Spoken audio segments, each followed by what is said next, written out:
অবশ্যই অন্যায়ভাবে করা হয়েছে। এটা আপনি নীতি নৈতিকতার উপর ছিলেন, আমরা আপনার সমর্থনে আছি, আমরা তৌহিদের জন্য আপনার সাথে আছি এবং আমি মনে প্রাণে বিশ্বাস করি পুরো বাংলাদেশ আপনার সাথে চিহ্নিত নারীবাদী ও শাহবাদী ছাড়া, ইসলাম বিদ্বেষী লোক ছাড়া অবশ্যই প্রত্যেকে আপনার সাথে থাকবে ইনশাআল্লাহ। এখন আমাদের আপনার সেটা অবশ্যই আপনার ধার্মিকতা বা ধর্মের চর্চা আমাদেরকে মুগ্ধ করছে। আমরা আপনাকে আশ্বস্ত করতে চাই, আপনাকে মুক্ত না করা পর্যন্ত আমরা আমাদের অবস্থান সিয়ামের মাস, সাধনার মাস আমাদের মাঝে সুযোগ দিবেন এবং আপনার এই একটা আল্লাহ তাআলা কবুল করে প্রত্যাশা আমরা করি এবং আপনাকে নিয়ে আমরা এখান থেকে যাবো ইনশাআল্লাহ। আপনি চিন্তা করবেন না ভাই, আল্লাহ আছে ইনশাআল্লাহ।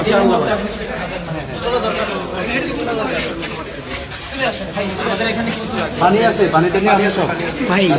একটু বলবেন, আমি কালার কণ্ঠে আছি, আসলে কি হয়েছে যদি এখন ভাই কোনো কষ্ট, ঠিক আছে আপনি একটু বলেন। আমি চলে যাচ্ছি। আপনি ওই ভিডিওটা কালেক্ট করে নেন, জাগরণের থেকে কালেক্ট করে জাগরণ থেকে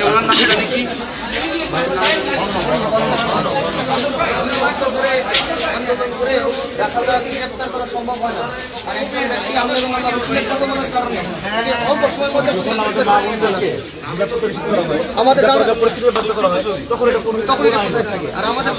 কতটুকু পোশাক করলে সালের থেকে কতটুকু পোশাক করলে অশালীন হয় এটা আমাদের জানা দরকার। ভাই একটু বলবেন, আমি কালার কণ্ঠে আছি, আসলে কি হয়েছিল, কেন? আসলে মূলত এটা হলো অর্ণব, ঢাকা বিশ্ববিদ্যালয়ের একজন তৃতীয় শ্রেণী কর্মচারী। সে ঢাকা বিশ্ববিদ্যালয়ের লাইব্রেরিতে চাকরি করেন, তার পরিবার ঢাকা বিশ্ববিদ্যালয়ে থাকেন, উত্তর নীলক্ষেত আবাসিকেন। গতকালকে আজকে দুপুরবেলা এই জাতীয় জাদুঘরের পার্শ্ববর্তীতে সে যখন হেঁটে যায়, একটা মেয়ের উন্নাক গলায় বাঁধা ছিল এবং তার বয়ফ্রেন্ড তার সাথে ছিল। তখন অর্ণব তাকে বলে, আব্বা রোজা রমজান মাসে আপনি কাপড়টা ঠিক করেন।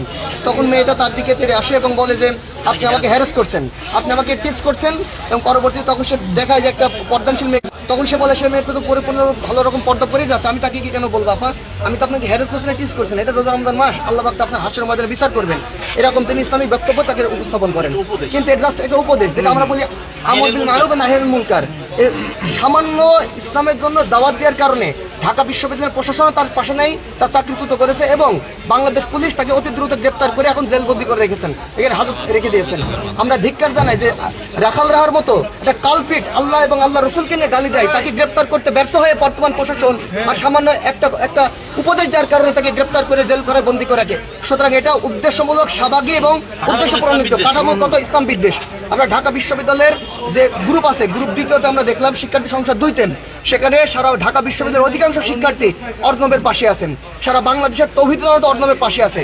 একটা মুসলমান অর্ণবের বিপক্ষে যাবে না, যদি সে তৌহিদি হয়, যদি সে একত্ববাদী হয়, যদি সে ঈমানওয়ালা হয়। একমাত্র মুনাফিক তার বিরুদ্ধে যেতে পারেন।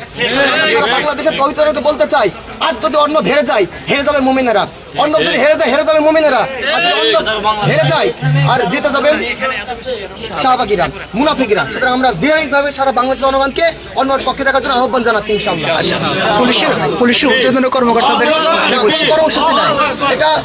পুলিশের ঊর্ধ্বতন কর্মকর্তারা কি বলছেন আপনাদের? ঊর্ধ্বতন কর্মকর্তা আমাদেরকে খুব সুন্দরভাবে সাবলীল ব্যক্ত করেছেন যে ভাই এটা তিনি মাত্র বলেছেন শুধুমাত্র অভিযোগ দায়ের করেছে, অভিযোগের পরিপ্রেক্ষিতে তাকে গ্রেপ্তার করা হয়েছে। সুতরাং আমাদের প্রশাসন কতটা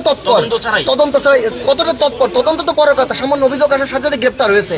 আর চিহ্নিত অপরাধ কালপ্রিটরা অভিযোগ থাকা সত্ত্বেও, চোখের সামনে ঘুরে দেওয়া সত্ত্বেও তাদেরকে গ্রেপ্তারের সাহস দেখে না। রাখালরা কি এমন ব্যক্তি, সে বাংলাদেশের কি এমন যোগ্যতা তার আছে রাখালরার? সে আল্লাহ পাকের গালি দেওয়ার পরে কোথায় থাকে প্রশাসন? আল্লাহ কি শুধু তৌহিদ জনতার? আল্লাহ কি প্রশাসনের না?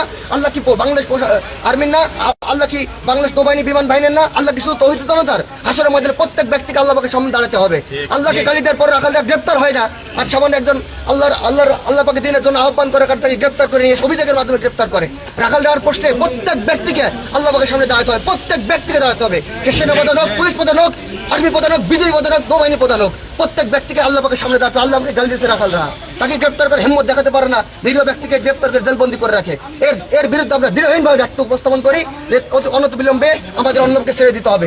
যতক্ষণ অর্ণবকে ছাড়ে ততক্ষণ আমরা স্থান ত্যাগ করবো ইনশাআল্লাহ।